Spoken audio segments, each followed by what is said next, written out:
নমস্কার বন্ধুরা, না বললেই নয় চ্যানেলের পক্ষ থেকে আপনাদের অনেক স্বাগতম। চ্যানেলটি ভালো লাগলে লাইক করবেন, সাবস্ক্রাইব করবেন, পাশে থাকবেন।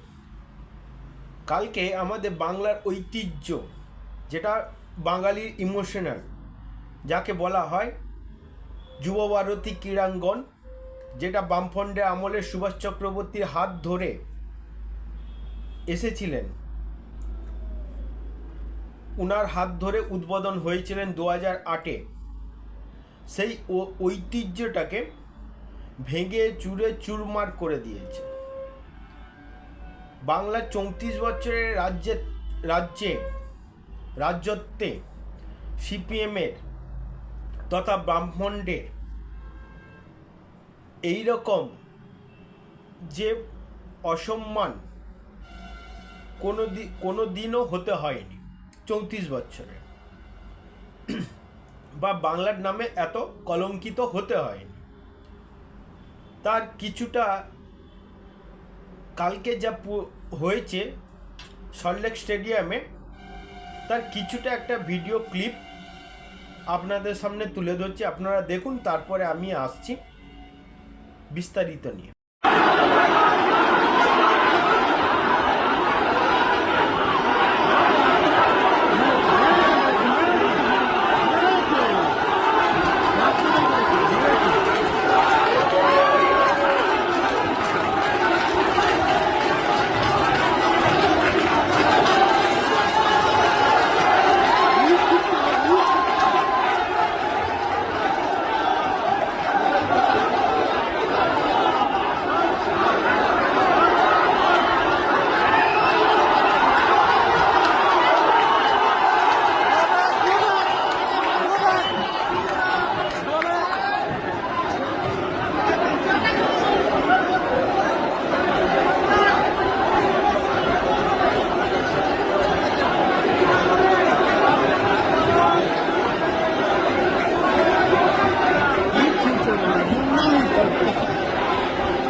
কথাটা হলো যে কালকে এই যে আয়োজন, কয়েক মাস ধরে আয়োজন হয়েছে, কয়েকশো কোটি টাকা টিকিট বিক্রি হয়েছে, 1 লাখের কাছাকাছি সিট, কয়েকশো কোটি টাকা মুনাফা লুটেছে যারা আয়োজনকর্তা ছিলেন।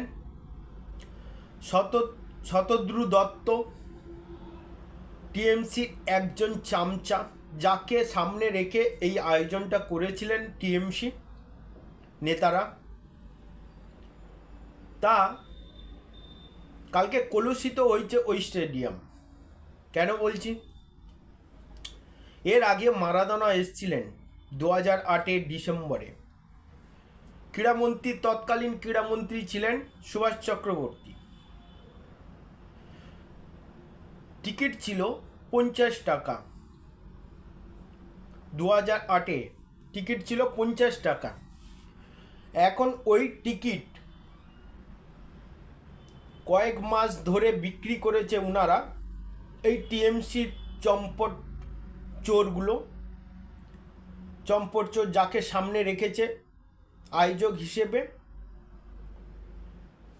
বিক্রি 1,3,500 থেকে 1 লাখ পর্যন্ত টাকায় বিক্রি হয়েছে এই টিকিট। অনেক মানুষ আছে তিল তিল করে টাকা জমিয়েছে।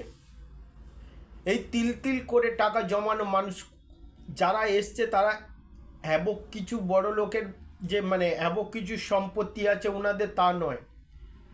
একটা ইমোশনাল থাকে মানুষের, কিছু মানুষের একটা ইমোশনাল থাকে কারুর প্রতি, যেমন মেসির প্রতি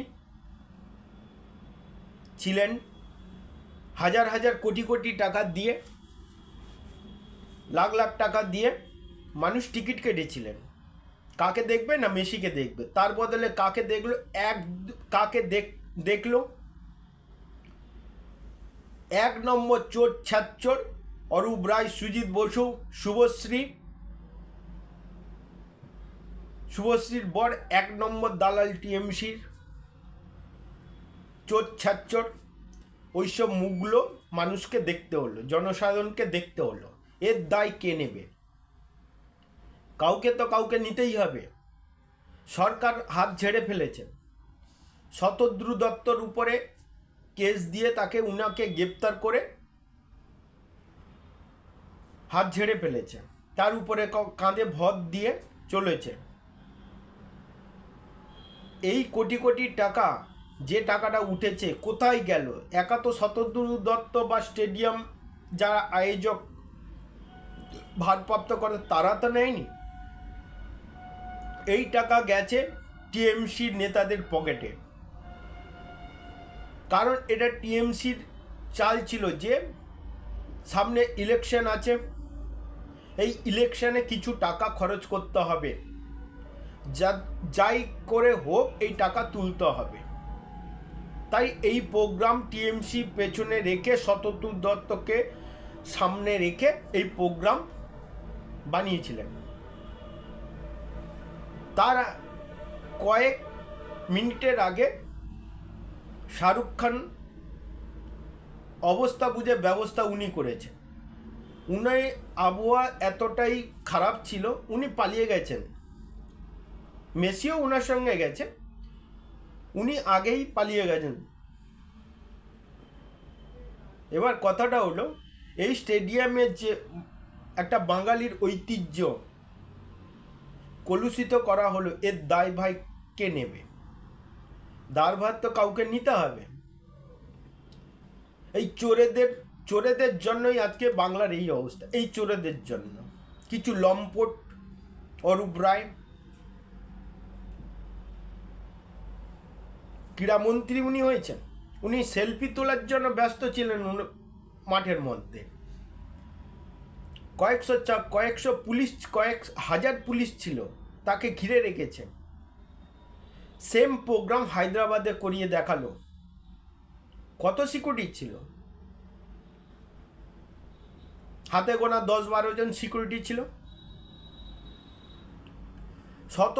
শতদ্রু দত্ত তো বারবার মাইকে অ্যানাউন্স করেছেন যে মাঠ থেকে বেরিয়ে যান, মাঠ থেকে বেরিয়ে যান।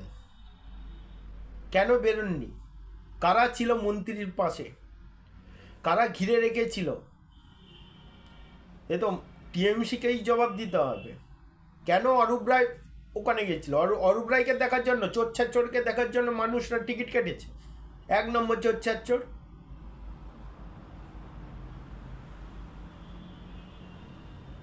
বাংলাকে আজ পর্যন্ত খারাপ জায়গায় নিয়ে যাওয়ার জন্য দায়ী হচ্ছে এই টিএমসি সরকার, চোর সরকার, লম্পট সরকার একটা।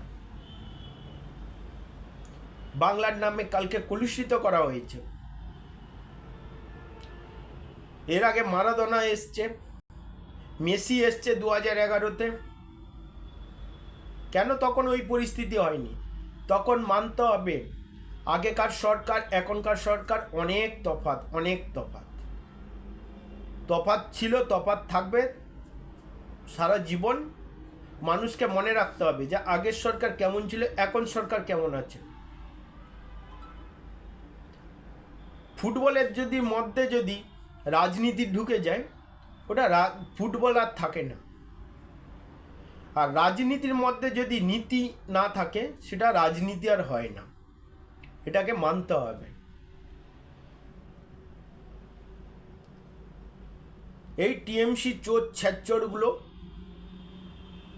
মানুষের সামনে এসে ভুলভাল টিভিতে বলা স্টার্ট করেছে শতদ্রু দত্তর উপরে কাঁধে ভর করে।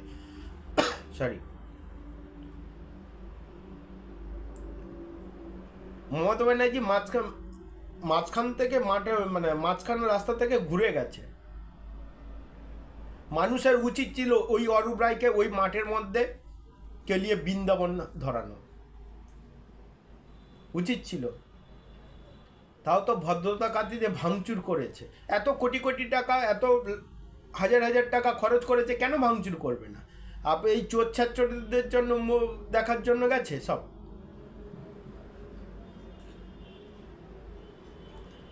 আগে সে ওই টালিগঞ্জের কয়েকটা ওই ভুলভাল সেলিব্রিটি, ওরা ফটো তুলে তারপরে মানুষের সামনে নিয়ে গেছে। মানুষের সামনে নিয়ে গিয়ে অরূপ রায় পুরো ঘিরে রেখেছে উনাকে। অরূপ রায়ের প্রোগ্রাম ওটা, অরূপ রায় ফ্যামিলির প্রোগ্রাম।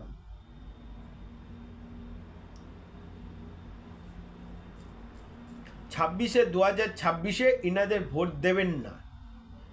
এই ভোট দিলে এইরকমই হবে। বাংলার মানুষকে বুঝতে হবে যে ইনাদেরকে ভোট দিয়ে কি ভুলটা করেছে।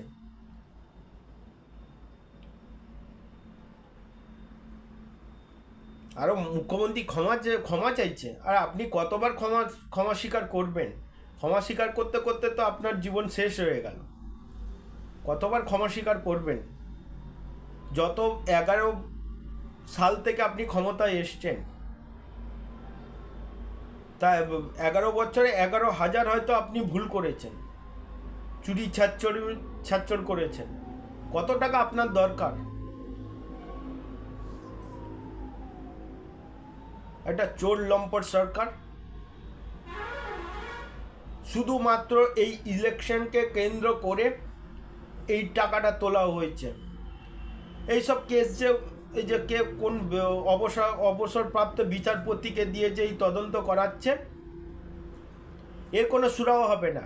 সেই শতদূর পর্যন্ত থেকেই যাবে, কোনো তদন্ত হবে না।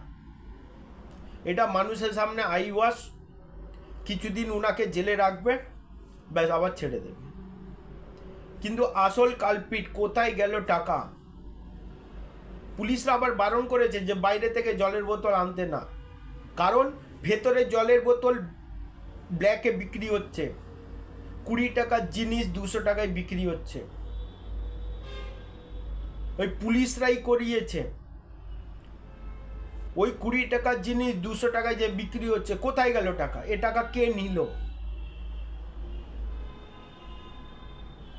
এমনি মানে নিয়ে নিল?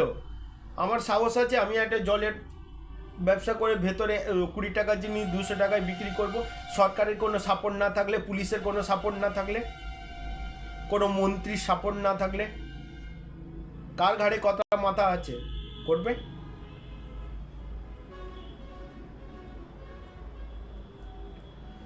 যা হয়েছে বেশ করেছে মানুষ। তার মধ্যে আবার কয়েকটা বিজেপির লম্পট জয় শ্রীরাম করে করে করে করে ভেঙেছে। ভাঙুক, কিছু টাকা, হাজার হাজার টাকা দিয়ে মানুষ নেপাল থেকে, অন্যান্য রাজ্য থেকেও এসছে। নেপাল থেকে 2 লাখ টাকা খরচ করে একজন এসছে, একটা ছেলে। আর এই কিছু লম্পট, এই বিজেপির কিছু লম্পট পতাকা উড়িয়ে জয় শ্রীরাম বলে বলে করেছে। তাহলে এখানে তো টিএমসি প্লাস পয়েন্ট হয়ে গেল।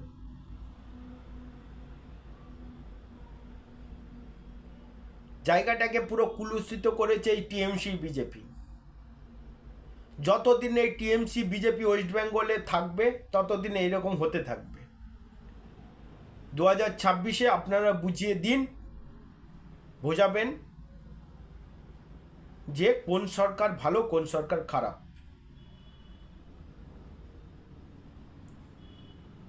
এই বলে শেষ করলাম। আপনারা ভালো বোঝেন, আপনারা বুঝে শুনে 2026 ভোটটা দিন। এইটুকু বলে শেষ করলাম। ভিডিওটা ভালো লাগলে শেয়ার করবেন, লাইক করবেন, সাবস্ক্রাইব করবেন।